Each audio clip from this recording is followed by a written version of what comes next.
Welcome to Podcast on the Brink, your weekly dose of Indiana basketball news and discussion, brought to you by the Assembly Call and Inside the Hall. I'm your host, Jerod Morris. Join me live at assemblycall.com every Thursday night and immediately following every IU game for our live IU postgame show. And visit InsideTheHall.com for complete coverage of IU basketball and to join the discussion in the Inside the Hall Premium Forum. Hoosier fans, it's Indiana basketball time. IU Basketball Mini-Series tickets are now available in 6-game or 3-game ticket packages, as well as individual games. This is your chance to check out the Hoosiers inside beautiful Simon Scott Assembly Hall. For more information, call or text 812-855-4006 or visit IUHoosiers.com. Go IU!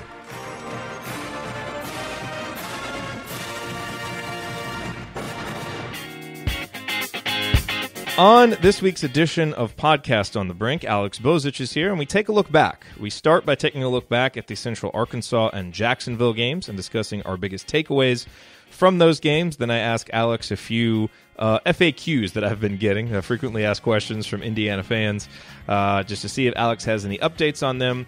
And then we take a look back in more of a macro sense at the last calendar year. In terms of Indiana basketball, where this team was at the end of 2017 as the calendar turned to 2018, and now a year later as the calendar gets ready to flip from 2018 to 2019, what kind of growth have we seen in the program over the past year? Because if you look at where Indiana was in terms of their KenPom rating as 2017 ended, as we started to get into 2018, and where Indiana is now, the growth has been sizable, and a lot of really, really good things have happened in the past year that I think should make you feel good about where the program is at. And so we discuss all of those, go into detail about those, and then talk about some other issues as well, especially what we've seen from Juwan Morgan and Romeo Langford and what we expect from those two terrific players moving forward. All of that and more on this week's edition of Podcast on the Brink.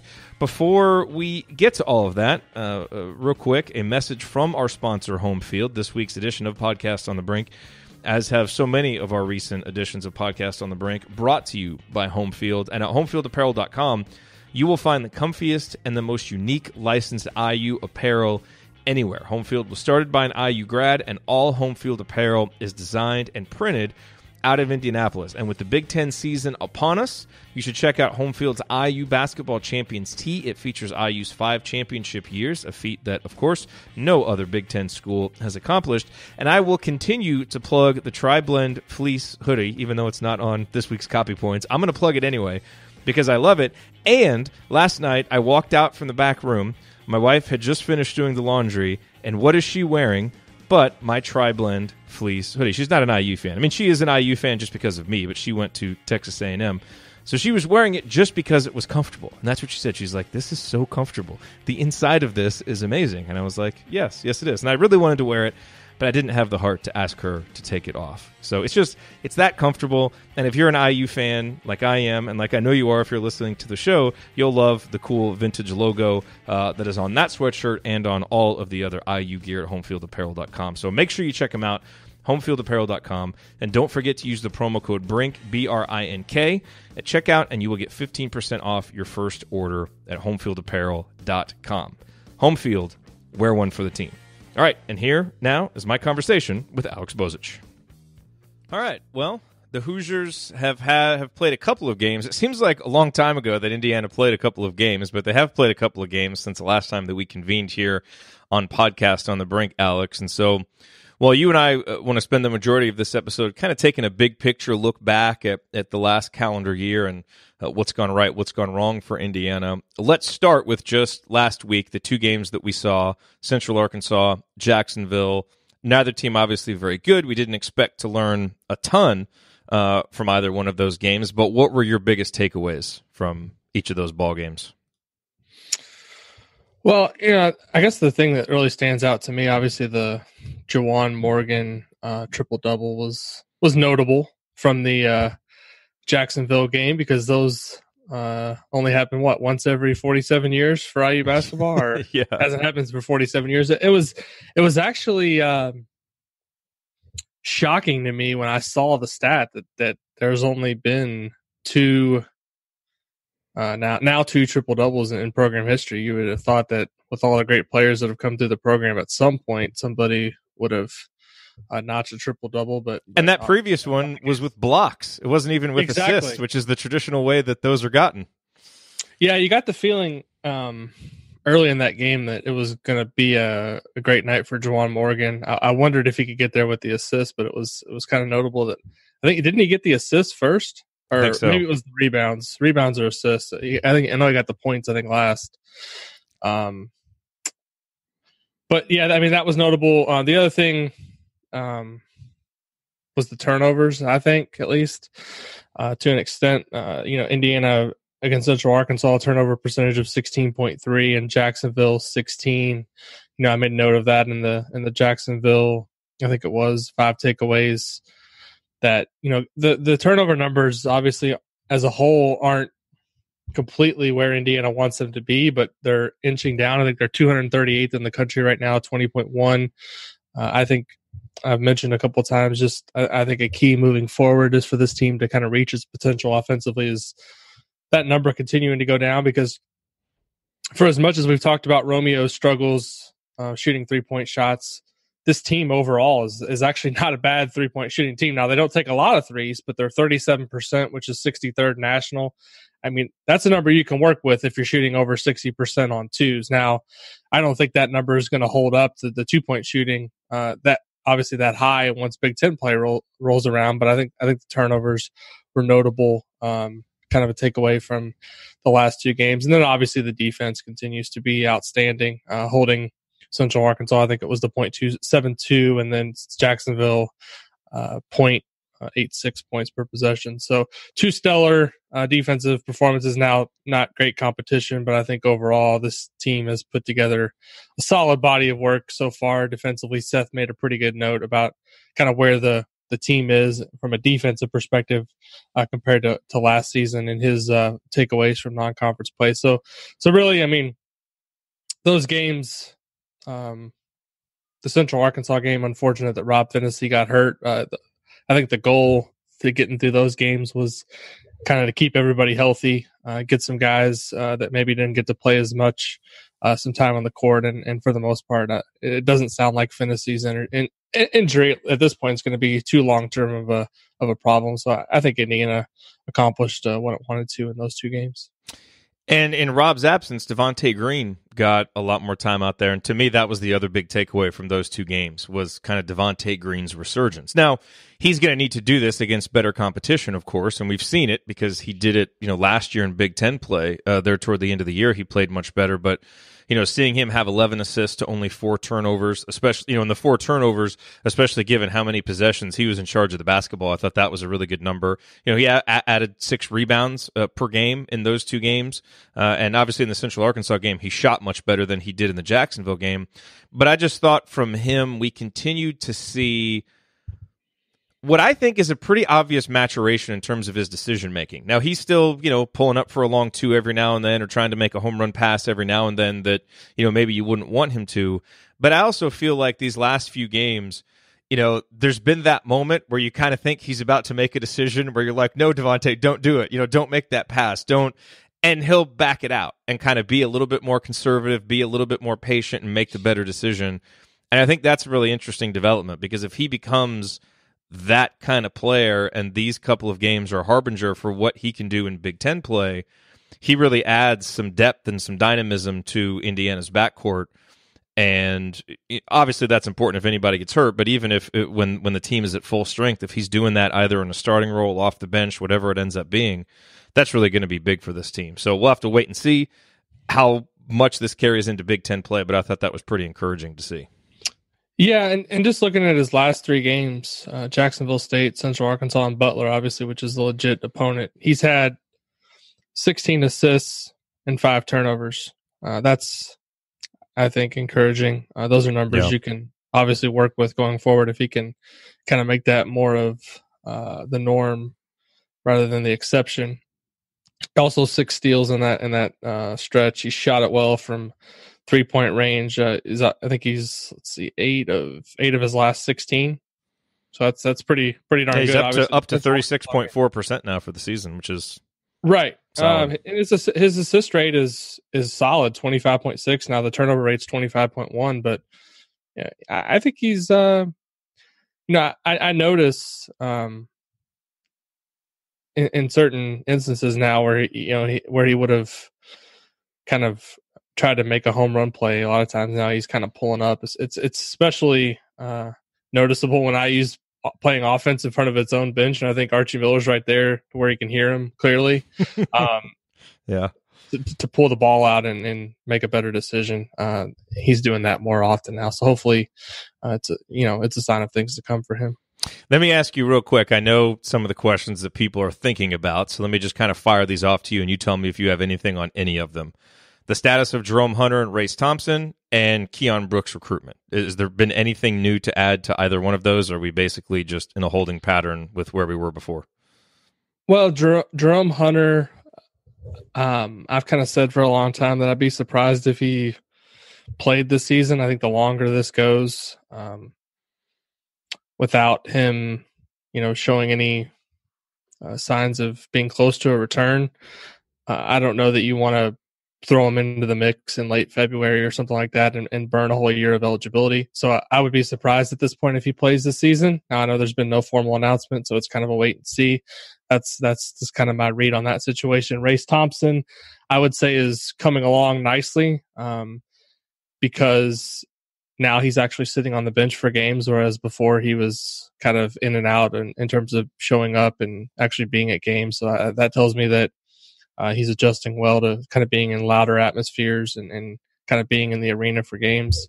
So that would obviously he's played this season, so Indiana's going to want to get him back and on the court at some point if they can. I don't know how much of a role he's going to have. It's kind of, I think he's played one game. We talked about this a little bit last show, but I think he's played one game this season, so it's not really going to be easy to get him back in the mix. But even just having him back and available for practice and things like that, I think is going to be helpful. And then Keion Brooks, I think we're just in a holding pattern there. I mean, he's, I would say, getting closer to decision, but hasn't really put a firm timetable on anything. And I know he was out in Hawaii playing in a tournament with his La Lumiere team over the holidays. And so maybe when he gets back, or, I don't know if he's back yet, but I would say that he would be getting closer to making a decision. But he hasn't put a firm timetable on anything, but I would say I wouldn't be surprised if we hear something in the next couple weeks to month.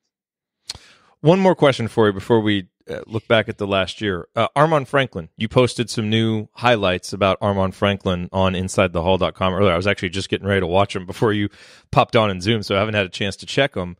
But I've been hearing really good things about his play his senior year and the improvement that he's made. What have you kind of seen from him so far this year? Yeah, the video is actually his last 3 games. I was able to get footage of all 3 games, and the last one was actually against Castle, who has Alex Hemingway is going to Clemson. So, probably an Indiana All-Star. And then the other 2 games, Indianapolis Tech was one of them, and the other one was West Lafayette. So not the greatest of competition, but hey, I went to West Lafayette. Don't disparage Coach Wood and the Red Devils. Sorry, even though they did kill him. Okay, so the thing that stood out to me was in the Castle game, he had a couple plays where he just kind of finished with authority at the rim. One, he went baseline and just kind of went up over people and dunked the ball, which is, I know he's a guy that can do that, but it just kind of surprised me to see him do that kind of in traffic situation. And then his 3-point shooting is obviously his range. If you watched the video a couple weeks ago against Zionsville, where he really kind of lit it up in the first half from 3-point range, I think he's shooting a pretty good percentage too. So I think that's got to be music to the ears of Indiana fans who are looking for obviously more shooters in the program. I think Armaan Franklin's going to bring a lot from that regard. So somebody made an interesting comment in the forum this morning that they're kind of getting a Rob Finney kind of feel from Armaan. And I can see that in terms of just, the steady progression. Now, I don't know that he'll have the same type of impact as a freshman, but I think he's going to be another solid 4-year player that Indiana fans are going to look back on. He's not the same pedigree in terms of a recruit as a Keion Brooks or a Trace Jackson Davis in terms of the ranking, but I think when you can sprinkle in a guy who is going to play for your program, most likely for 4 seasons, and just be a steady presence. He's going to be, I think, a really important guy moving forward. Hey, I'm going to jump in here real quick to talk about tickets for a moment. As you know, getting tickets online can be far too complicated. There are hundreds of sites with varying levels of reliability, and that makes it hard to know who to trust, which is why SeatGeek is the way to go. SeatGeek pulls millions of tickets into one place so that you can easily find the seats that you want for a price that you're willing to pay. There's nothing quite like being there in person, and SeatGeek will get you closer to the action for a great value. The way that SeatGeek does this is they search multiple ticket sites, and they grade every ticket based on value. So that helps you know immediately, whether you have the app or you go to the desktop site, whatever, when you open up SeatGeek, you can immediately identify the best seats that fit your budget. Make sure that you're getting value for your dollar. That's really helpful. And this is huge, every purchase is fully guaranteed. So you can shop for tickets on SeatGeek with confidence, and I know that this works because we've had issues where people who listen to this show and the assembly call, have had something come up with a ticket. It's rare, but SeatGeek has always taken care of it to basically beyond that person's level of satisfaction, what needed to be done. And that always gives me a lot of confidence in recommending SeatGeek to you. So all of those reasons and more are why you should check out SeatGeek. That's why I check out SeatGeek. I have the app. I use it. We want to go to concerts or pick up sports tickets here in town. My wife and I, that's what we use. And again, that's why I recommend them to you, because it's what I use as well.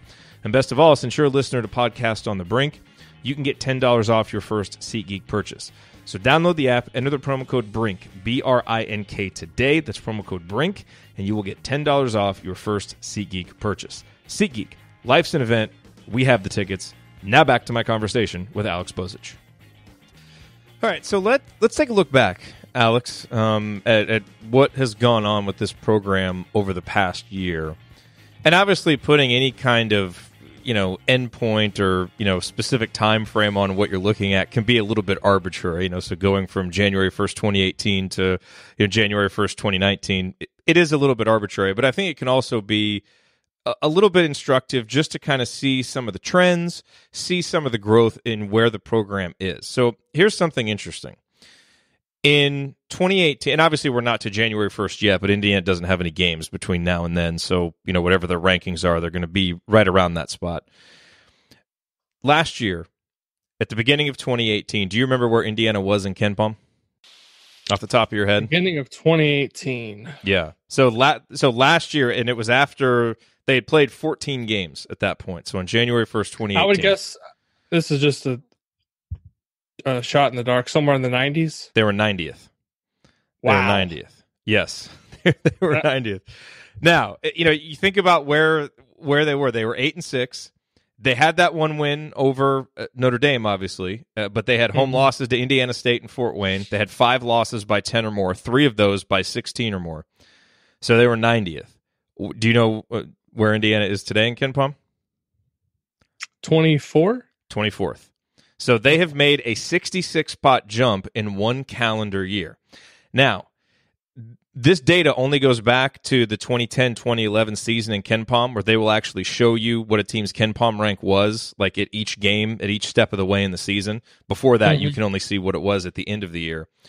So do you think that there have been any one, like year-over-year, calendar year jumps in that time frame that are comparable to this? Like for any team or just for IU? No, just for Indiana. Just for Indiana. In the last, I guess it would be 9 years? 1, 2, 3, 4. Yeah, in the last 9 years. Maybe in the opposite direction. Well, yeah, there have been a few that weren't good. Yes, I mean, I would say 2013 to 14 would be one that would be from the opposite standpoint of a huge dive. Yep, they were first in 2013, and by that point in 2014, they were 47th. They finished that year 63rd, so things actually got worse. But if you go back to the 2011 season. So this was the year before Cody Zeller. Indiana was 73rd on January 1st, and in 2012 they were 8th. That was a jump of 65 spots. So that's the only jump that has been comparable, which to me was surprising because I would have thought that jump would have been a lot bigger. But, I guess, kind of a similar thing. You're adding a 5-star prospect in Cody Zeller. He has a big impact. Guys like Victor Oladipo get better. somewhat similar here, where obviously Indiana improved last year, but then you add in Romeo Langford this year, and that helps get you to that big jump. So you're saying that they were in the 2010-11 season, they were in the 60s or 70s at this point of the season? Yep. That was the year, though, that they went like 3-15 in Big Ten play, right? Yeah, the bottom really fell out because they finished 82nd in Ken Palm that year before it got obviously a lot better. It's crazy to me, though, that they were 82nd in Ken Palm and they finished 3-15 in Big Ten play. That was like a season. I remember that specifically as when is this season ever going to end? Because it just felt like they were never going to win another game. I think there was a Wisconsin game in there at one point that they just got drilled on the road, and I was like, this season just needs to end as soon as possible. Yeah, and it's one of those we always talk about, like the first 3 years of the of the Korean era and give a total pass, and that kind of feels like one where at the end of that one really shouldn't get a total pass for that one. Actually, that season shouldn't have been as bad as it was. No. Okay, so I found that interesting. Now, here's something else that I found interesting. So if we just go from January 1st, 2018 to now and look at the results that have happened. So basically the second half of last season, the first half of this season. All right. Indiana's record is 19-11, 10-8 in the conference. Okay. These are just games that have happened in the past calendar year. As we said, they're currently 24th in Ken Palm. One cool thing about Bart Torvik's site, barttorvik.com, is you can put any beginning and end points that you want, and it will tabulate all of the data. So you can actually see from January 1st, 2018 to January 1st, 2019, and it includes NCAA tournament games, but you can get a ranking from those. So it, melds the two seasons together. So if you looked at that as one season, Indiana would be 36th. They're 36th in the T rank with an offensive efficiency of 76th, a defensive efficiency of 15th. Which is obviously quite good and a huge sign of how much better the defense has gotten. The Hoosiers in that time frame, the last calendar year, against Tier A opponents are 2-9. Against Tier B opponents are 8-1. They have 7 top 50 wins.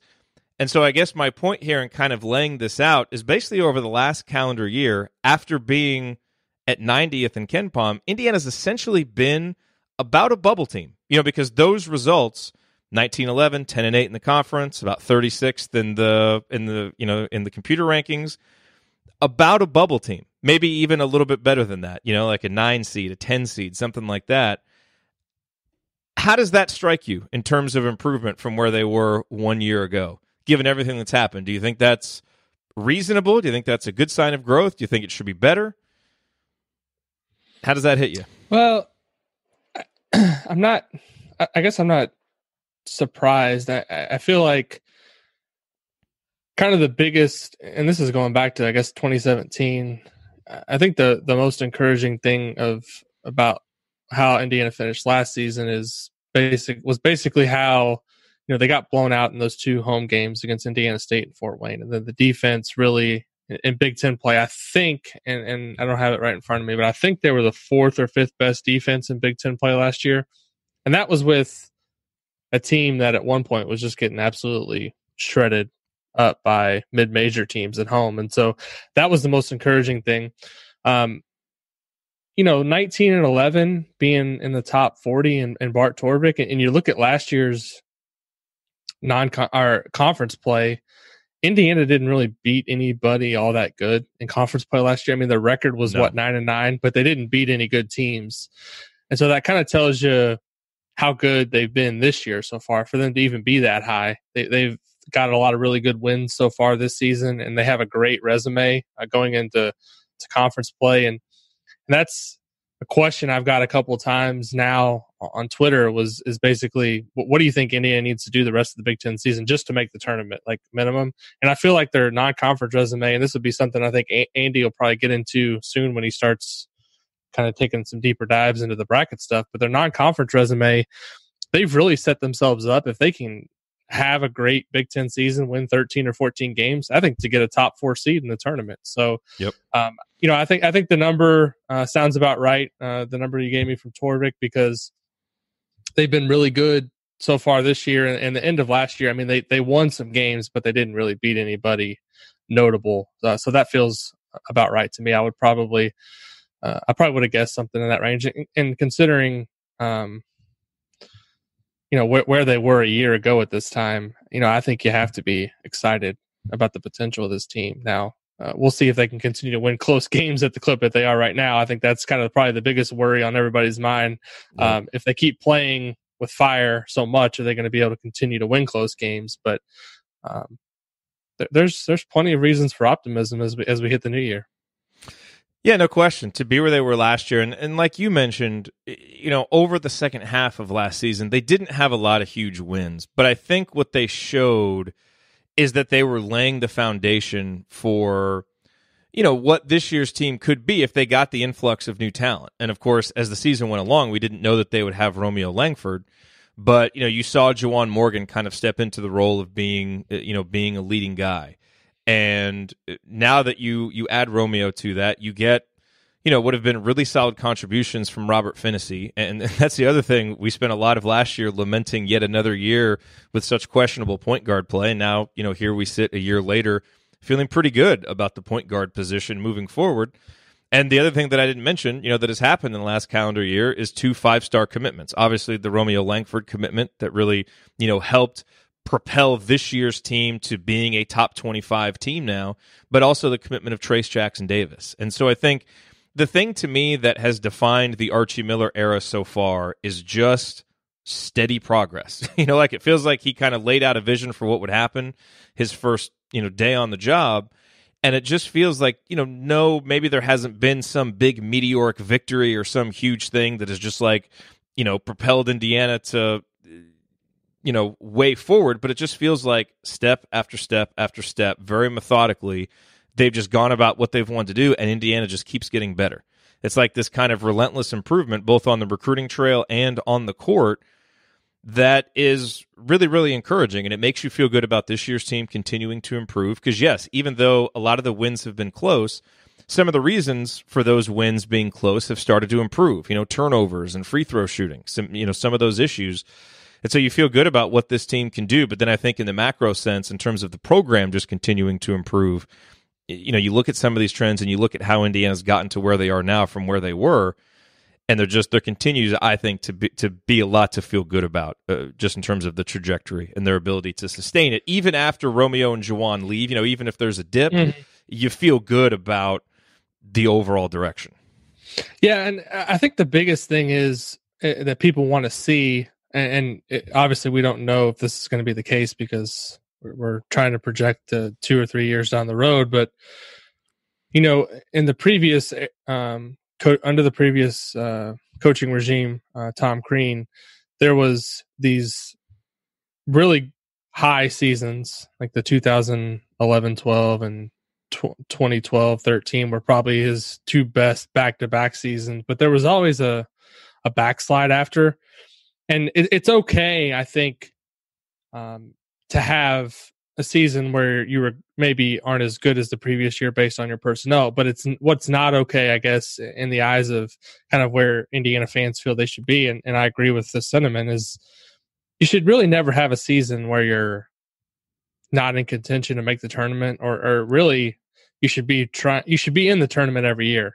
That's just my opinion. I don't know if you share the same opinion, Jerod, but oh yes, there's 68 teams in the tournament. You've got the resources that you do, and I think the thing that the next, obviously for Archie, he's off to a tremendous start. He's recruited at a very high level. He's done everything that he said he was going to do in terms of getting in-state kids, and obviously there's going to be a lot of pressure on this year's team in the tournament to, at least win a game, maybe get to the second weekend, see where you can go beyond that. I think we can agree that the tournament in many ways is dependent on matchups and kind of where you who you end up against. But the interesting thing to see, I think, going forward the next couple of years is Indiana going to be able to string together any consistency, because that's what really ended things for Tom Crean, his inability to string together good seasons on top of each other. And I think by Archie building his foundation with in-state kids and defense first mentality gives him a chance to kind of build upon this. Like you said, next year there's probably going to be a step back losing Romeo and Juwan Morgan, but I still think they're going to have a really good team next year again and have a chance to make the tournament. And I think once you get in, kind of, you got to build that culture of, making the tournament every year. I mean, look at what Sean Miller did at Arizona. He kind of came into a tough situation, and every year they've really, I think, made the tournament since he's been there. I don't know if they've missed at all, but after he kind of started making the tournament. And I think that's kind of, that's the tier of program that Indiana wants to get back up into. Like right now, you look around nationally and you say, who are the top 5 or 10 programs, and Indiana is probably not on your list. And I think the next step is getting in back into that tier, and that's when you give yourself a chance to compete for Final Fours and get back in the conversation nationally. Yeah, Indiana's probably on your list if you're talking about like if everything's humming perfectly, like top 10 programs in terms of potential. Indiana's still probably there, but when you've missed the NCAA tournament 2 years in a row and the results have been what they have been, no, I mean Indiana's got to work its way back up there. Probably not top 30 right now, just based on recent results. I mean, that's just the reality, and I think that's the challenge for Archie, because as good as the highs were under Green, the lows were just too low for anyone to tolerate. And I think you've got to have at least just like the baseline should be, a 9 or a 10 seed. Like your down year, you should be making the tournament and giving yourself a chance to advance. That should be like the low point. And I think obviously Archie kind of, I think, gets that. His comments recently about being ranked in the top 25 are kind of indicative that he kind of gets, the seat that he's in, right? Like at Dayton, It was fun to be the underdog, and hey, we don't want to be ranked. We want to sneak up on somebody when the bracket comes out. But he realizes that he's the hunted now at IU instead of the hunter, and I think he is embracing that. And quite frankly, any coach who doesn't embrace that doesn't really belong at Indiana. Well, think about how things went under Green. Indiana really seemed to perform their best in an underdog type role. Like think about all of the big victories. They kind of came in that underdog type role, which is fun, and like it's fun to win as the underdog. But you can't do that long term at Indiana with the expectations that are there. That's just that doesn't mesh. Like you've kind of got a little window when you're rebuilding something, when you can kind of be the underdog and pull the upsets and all that. But eventually, if you want to be a quote unquote blue blood program and do all the things that IU fans want to do, you have to be comfortable being a top dog year in, year out, and not having many opportunities to upset teams. It's where you're just expected to go out there and win. So I really appreciated hearing that from Archie, because it sounded like he's somebody who maybe understands that mentality and is a little bit more comfortable in those clothes, and that's what's needed for this job. Right. You look back at like the last 15 years of IU basketball and you ask people, this is a moment that still comes up to me like all the time, like in casual conversations with fans, and you say to somebody, you mentioned like IU being good as the underdog under Green, but you say, what's the most disappointing moment in the last 15 years? Well, it was the moment where Indiana wasn't the underdog and they were kind of had their chance to be in that seat. The Syracuse game, right? They were the number 1 seed. They were probably the second or third best team in the tournament. And that was kind of their chance to say, hey, we're actually, I know that everyone printed the "we're back" shirts, but Indiana was never really back. And that was kind of their chance to get to the Final Four. And everyone, I think we could do a poll. What's like the most disappointing performance for IU in the last 15 years? And I think that would be easily at the top of the list. Do you agree? Oh, there's no question. I'm trying to think of one that would rival it. Now, there's been embarrassing moments like the Fort Wayne and the Indiana State law. Like losing to Fort Wayne twice was bad. Obviously, there was a lot of different things. But those are different though because of the stakes and the stage, and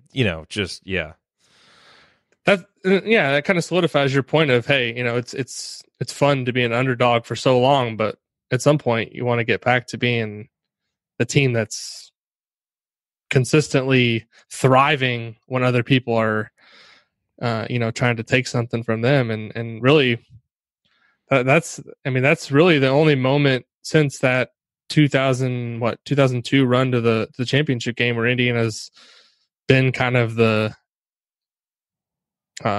team expected to win in a high stakes situation in the tournament, and they didn't come through. So the hunger for getting back to that, I think, is kind of what continues to drive this fan base. And I think that they're encouraged by Archie's willingness to embrace those situations. But I think we'll see over the next couple of years how he responds when he actually gets in one of those situations. The other takeaways from the last calendar year, as you look at individual players, Justin Smith ended last year on a high note, but has, kind of struggled with some ups and downs this year. Devonte Green had some nice moments toward the end of last season, has been kind of up and down this year. When you look at it from a player perspective, I think the guy that really stands out is Juwan Morgan, because over the last year, we've really seen him go from a guy that clearly had potential his first couple of years and played some key moments in some big games, like really kind of showed you flashes, but never really could find the combination of health and consistent role to really shine. And over the last year, he really has, and has, etched his name into the conversation of one of the, greatest IU players ever. Now, you got to define what you mean by greatest IU players ever. He's not among the top 10 or 15, but I mean, I'd have to go through and look. I think, depending on where he ends up finishing this year in terms of some personal accolades and what the team does, I think he could finish in the top 50, maybe the top 40, all-time IU players, just given how much has been expected of him and how much of a load he's had to shoulder his junior and his senior season.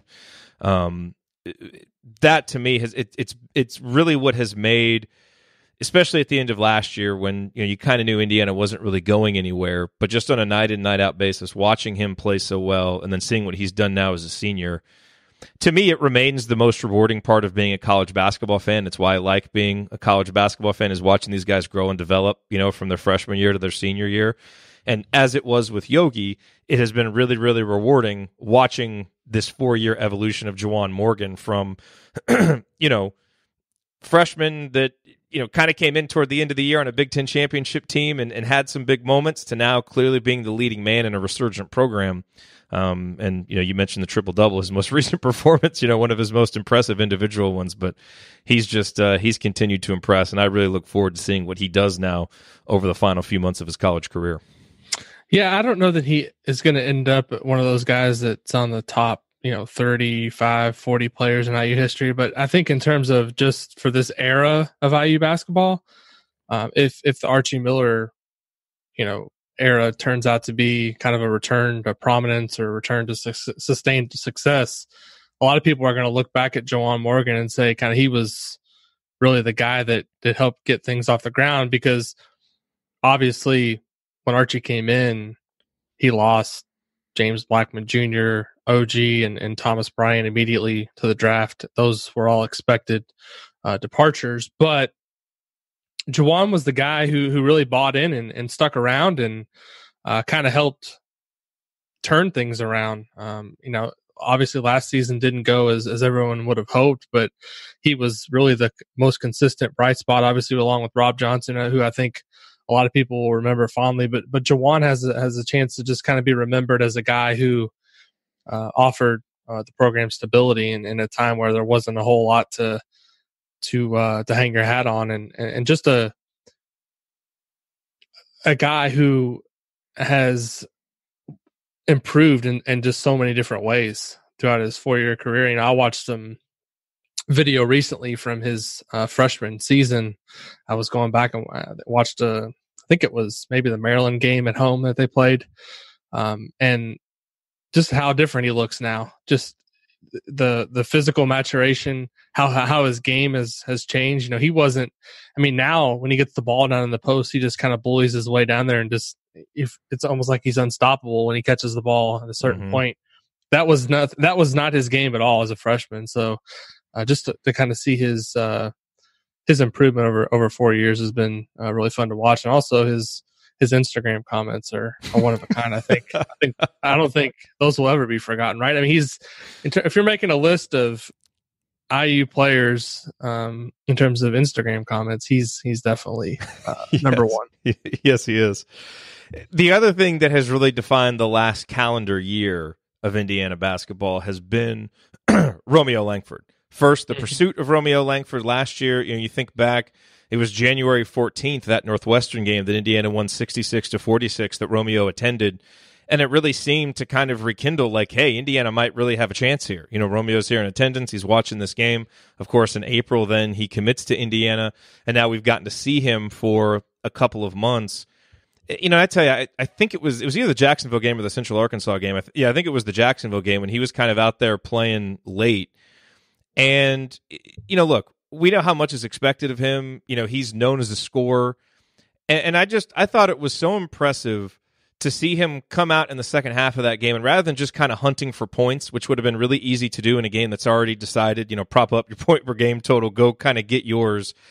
He just never seems to do that. He just seems to make the right play. And if the right play is to make a pass and set up his teammates, that's what he's going to do. And if the right play is for him to go get a bucket, that's what he's going to do. But it never seems forced or, again, outside of what it should be.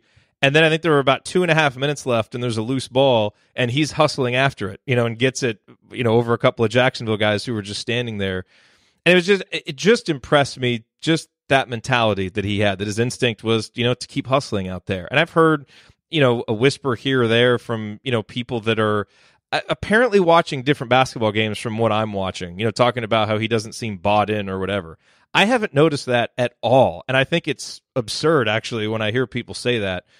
And so I've just been really impressed with what we've seen from him so far, and I'm kind of curious to get your thoughts on that, and then just what you expect from him over these final few months, because we knew that his time at Indiana was going to be short, just like a kind of a comet coming through Bloomington.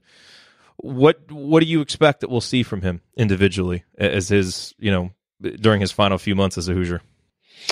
Yeah, I mean, so far, what's stood out to me the most is essentially just kind of how much he's bought into the whole team concept in Bloomington. You mentioned some of the comments that you've seen people make in terms of, maybe him not, having both feet in the door or whatever it may be. But, the kind of the moment that stands out to me was going back to that shot that Rob Finney hit to beat Butler.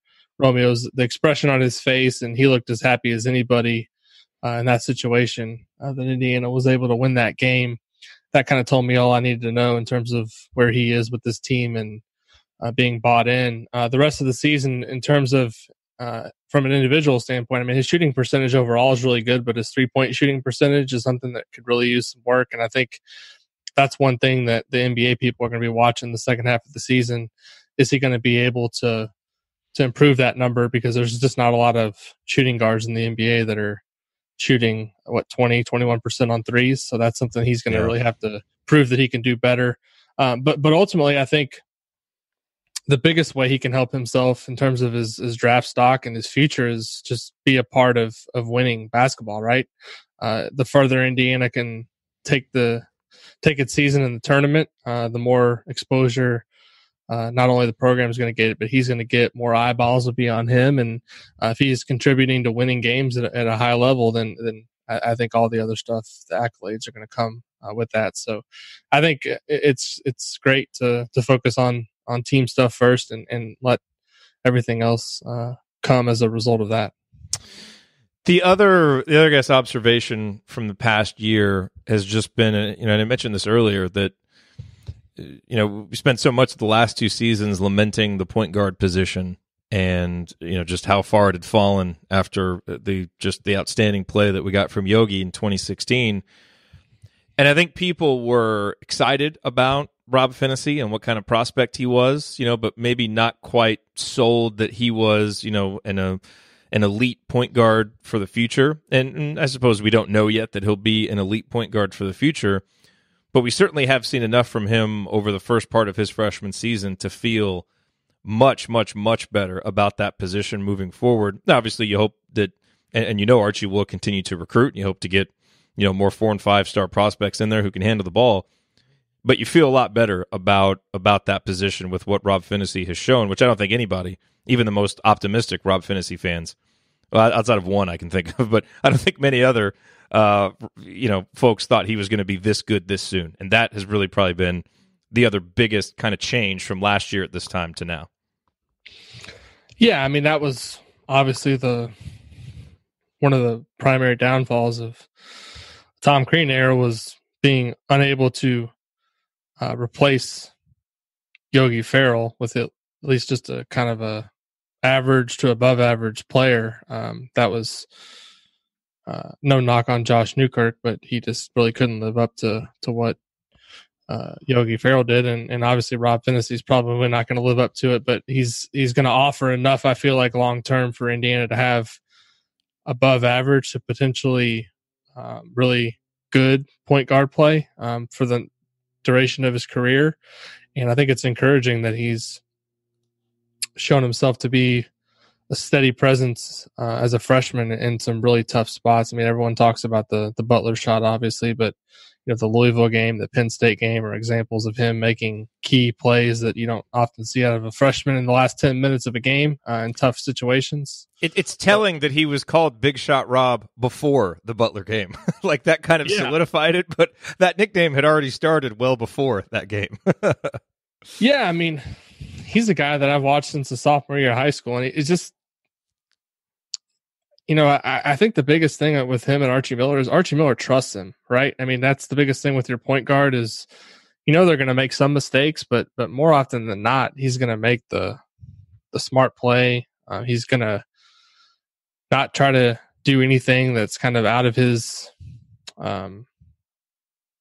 outside of his game. He doesn't really throw many crazy passes. He doesn't really take any shots that are ridiculous. I mean, kind of the moment I knew that this season that he was going to be a big factor was the way he played defensively against Marcus Howard. We've seen what Marcus Howard's done since that game. Yeah, he's destroyed some really good teams, and Indiana kind of had his number that night, and Rob Finney was a big part of that. So definitely, as you mentioned, I think Indiana will continue to recruit point guards and try to, shore up the position even more going forward. But I mean, it's going to take a really special player to unseat Rob Finney. I feel like in any of the next 3 years, he feels like he's kind of entrenched himself as the point guard in Bloomington for the foreseeable future. Any other observations from the past calendar year? Big kind of macro observations about the program? Not the program, but I'm kind of just sitting here in shock at where the Big Ten is right now, as opposed to where it was last March. Oh man! And I didn't have this feeling coming into the season that the league was going to be this good, but I'm looking at this schedule that Indiana has coming up, and kind of, just what this league is going to be like this season, the opportunities for so many teams to make the tournament, and I don't know exactly what it was that kind of built or kind of forced this turnaround. I mean, I think a lot of things obviously happened with, obviously John Beilein's kind of a, one of the, in my opinion, top 5 coaches right now in college basketball at Michigan. What he's been able to do. Izzo's a Hall of Famer. I think Chris Holtman and Archie doing what they're doing at their respective schools. We've talked a lot about Ohio State and Indiana needing to be good for the Big Ten to kind of reach its potential. The resurgence of Wisconsin, Nebraska being able to keep its, core intact for this season. You just kind of go down the list. I mean, everything, at least to this point for the league, has gone right. Minnesota's better than they were last year because of some health things. Maryland got Bruno Fernando to come back to school and has a chance, I think, at least to make the tournament this year. So, that's really kind of my big takeaway from the year that was is, the Big Ten, it was down in the dumps last March, and now it feels like everyone's talking about the league as being kind of at the top of the heap in terms of college basketball. Now, they may not have a team that's going to win the national championship, and that's, a conversation that we have often. When's the next national championship going to come? But I think it's encouraging just kind of how the league has bounced back and responded from last year's March debacle. Well, it's interesting because I feel like at this time last year, you had 2 teams people were talking about as possible national title contenders, Michigan State and Purdue, but then just nothing after that. And now this year, Michigan has now, kind of squeezed their way into that conversation with how they have started, although no one, I don't think, really thought of them as a national title contender coming into the season. But you don't have those elite teams. But man, the depth of the conference seems strong. It just seems like night after night after night, you're going to be playing a good NCAA tournament quality team in the Big Ten. So it is amazing that the conference has had that kind of turnaround just in terms of just the makeup of the conference, going from very top heavy with no depth to just extremely, extremely deep and in a lot of ways, seemingly wide open. It's gonna make for a really interesting conference. Yeah, year. I mean, Michigan State and Purdue were the teams everyone was talking about a year ago at this time, and then Michigan's actually the one that gets the championship game and gives the conference a chance to actually kind of salvage. That's true. Otherwise, what did four Big Ten teams make the tournament last year? Is that right? Yeah, Ohio State made it too. Okay, so overall it was nothing to write home about. And this year, I think we would all be surprised if anything less than 7 made it, and could see 8 or 9. Yeah, especially with the Pac-12 being so bad. Yeah, you just hope that the carnage in the middle isn't so bad that everyone ends up like a 7 or an 8 seed. Yeah, hopefully, which could happen, but fortunately, because there were a lot of good wins in the non-conference, that will help. So, right. I mean, I think a lot of people, if Indiana finishes like 11-9 or 12-8 in the Big Ten, are gonna be like, "Wow, they have a ton of losses." But then you're gonna look at the schedule and you're gonna say, "Wow, they lost to a bunch of really good NCAA tournament teams." So I think the league's going to be well tested when it comes to March, and just hopefully one of these years they can break through and get a national championship again, because I think that's kind of like a weight that's dragging on the conference until it happens again. One last statistical note that isn't really relevant to anything we've talked about yet, but I find it so amazing, and it just jumps out at me every single time I look at Indiana's KenPom profile. So right now, Indiana, let me get the exact numbers. Indiana is shooting. We've talked about how good Indiana's 2-point field goal percentage is. Indiana is shooting 60.4% from 2, which is absurd. It's second best in the country. It's driven, obviously, by how great Juwan and Romeo are scoring around the basket. Indiana's free throw percentage is 63.5%. Obviously not as good. Now, your free throw percentage is always going to be better than your 2-point percentage unless you're just really, really atrocious from free throw, at the free throw line, and really, really good at twos. So that difference, 3.1%. Last year, the difference was 13.2%, which is way more, obviously, than it is this year. But if you start going back in history, there are only a couple of other seasons where that difference is under 20%. And that's only barely. Usually the difference is much, much more than that. So it's one of those things where you look at that, and the 2-point field goal percentage is just out of this world good. The free throw percentage, so disappointingly bad. And, you wonder, you certainly hope, I mean, you look at the way Archie Miller wants to play, and certainly with, the makeup of this team and some of the guys he's recruited for the future, you would expect this to be, be a team that, just with the way the offense flows and smart shot selection, that it'll be a team that will continue to do well in terms of 2-point field goal percentage, but they got to get that free throw percentage up because, as amazing as that 2-point number is, that free throw number is going to become a bigger issue in these closer games, against really good Big Ten competition. So they've dodged some bullets when you look at the opponent free throw percentage. It's even worse. 0.9%. Yeah. Look how good. What is the secret to guarding the free throw line so well? Maybe we're just playing so hard on defense that the other teams are exhausted by the time they get to the line. There could be something to wearing teams down and having them miss some opportunities, but there's no way that 59.9% is going to continue. No. So Indiana needs to get at least to like the high 60s, 70%. I feel like in Big Ten play. Well, this is why Indiana improving its turnover percentage and improving its free throw percentage are so important, because you talk about Indiana winning close games. Well, right now, opponents, as you mentioned, shooting under 60% from the free throw line and shooting under 30% from 3-point range. Those numbers are unlikely, like very unlikely, to stay there. So you have to expect some of those shots to start going in for opponents, which means that Indiana has to do a better job making their free throws, and they've got to stop giving possessions away because they're going to need some of those extra possessions as the other team's numbers start to kind of regress toward the mean a little bit. So that's definitely going to be a storyline to watch during the second half of the season. Yeah, their luck number on KenPom is 77th in the country. I think there's only 2 teams ahead of them that have a better number in that statistic. So, and that statistic basically measures how much better you are performing than what your efficiency margin would dictate.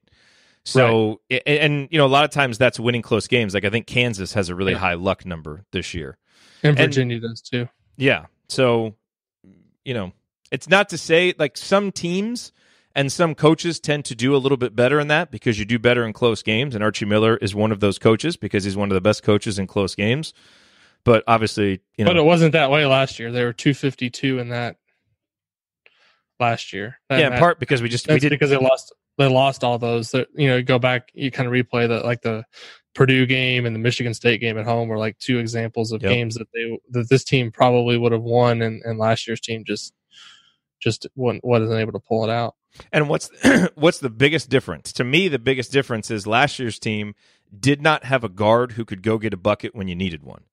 And this year's team does. You've got Romeo, and you've also got a guy in Rob Finney who can step up. Now usually, they're playing inside out when Rob gets those shots. He's not always creating them off the dribble, but he can step up and make them. And last year's team just didn't really have that backcourt guy. I mean, Rob played very well in some big games, obviously, but he wasn't necessarily a guy that was going and creating a shot for you when you really needed one at the end of a shot clock against a good defense. This year's team has that. This stretch of games, the Penn State game, Finney had those plays down the stretch in the second half that kind of won them the game. I know they held on there, but without those plays, they don't win. The Northwestern game, I know Romeo made a tough shot down the stretch in the last couple of minutes that kind of quote unquote sealed the game. The Louisville game, Romeo made some plays down the stretch, and then obviously the Butler game, Finney making that shot. Those are plays that Indiana wasn't making a year ago, and I think that's a big reason why they're winning all these close games, as you mentioned. Yep. All right, Alex. Well, I hope you had a good Christmas holiday. Hope you have a good New Year's. Any big plans for New Year's Eve? Do you guys blow it out and do anything crazy? No, I'll probably be in bed by 10:30. So, how about you? No, we don't usually do anything crazy. Texas A&M's bowl game. My wife went to Texas A&M. Their bowl game is New Year's Eve this year, so we'll be watching that. I've been tasked with making chili. Oh man, I don't even know. I don't know who they're playing. She would know. Wow. She'd probably be mad at me for not knowing. But yeah, I'm not sure who they're playing. I'm trying to find out here as we. Was the bowl game that this is going to make me? I don't pay any bit of attention to college football, and you may not know the answer to this either. But wasn't the bowl game that got canceled in the first quarter in Dallas yesterday? Is that right? Yeah, it was. Yeah, the weather was bad here. I mean, it was like raining sideways. It was going crazy. They're playing NC State, by the way. Okay. So I don't know how good NC State is. What bowl is that? I don't even know what the bowl game is. It's the Tax Slayer Gator Bowl. There we go. I remember back in the day when we were going to bowl games and my dad was at IU. It was just nice names like the Peach Bowl and the Liberty Bowl. Now everything has 8 sponsors and the Tax Slayer Bowl. I mean, come on. I know. I think we need to get a consolidation of bowl games. Maybe that can be or maybe we should sponsor a bowl game. The Inside the Hall Assembly Call Bowl. Let's call it the Hoosier Bowl.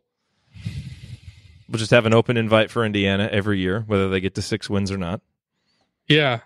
It'd be nice for Indiana to get to a bowl game with a little bit more consistency, but it would. Yes, it would. All right, well, on that note, once we start talking about football, we know it's time to close up the podcast because we have no insight to add. We'll talk to everybody next year. Yes, we will. When are we going to do the next episode? I guess we'll do it before. We'll do it before the Illinois game because the Illinois game is on Thursday. So we'll talk to you before Illinois, probably on Tuesday, and look ahead to Big Ten play because it starts and then it's going to be relentless all the way until March. I'm looking forward to it. Yeah, and Illinois is. They're 106th in KenPom right now. They just lost by 16 to Missouri. They have. Their best win is over 116th ranked East Tennessee State, and they are 4-8 on the year. Now, all their losses are, decent in terms of who they've played against. Georgetown's their worst loss. They're 113th. But the second year jump under Brad Underwood. Things are not going well there. When you look at football and basketball as a whole, they got Lovie Smith. I think they just extended him, which I was kind of scratching my head as to what they were doing. And then Brad Underwood. I think all of us talked about the trio of coaches coming in, Chris Holtman, Archie Miller, and Brad Underwood, and thought, that all three would be really good fits. And so far, it's only been 2 of the 3 so far. So it'd be interesting to see kind of how he's able to turn around. But it's looking like a cold cold winter in Champaign. Yes. Yes, it is. All right, everybody. Enjoy your New Year's, and we will talk to you next week on another brand new edition of Podcast on the Brink. Thank you for listening to this episode of Podcast on the Brink. We always appreciate you being here. Remember to join me and my co-hosts for more IU basketball talk at assemblycall.com, and visit Alex over at insidethehall.com for complete coverage of Indiana basketball. If you want to support Podcast on the Brink, here is the single best way to do it. Tell anyone you know who loves IU hoops about us and suggest that they subscribe. Podcast on the Brink can be found on Apple Podcasts, Google Podcasts, Spotify, and everywhere else podcasts are available. Tell your social media followers, email your friends, text your family members. For weekly discussion about IU basketball, they need to be subscribed to Podcast on the Brink. We'll talk to you next time. Go Hoosiers.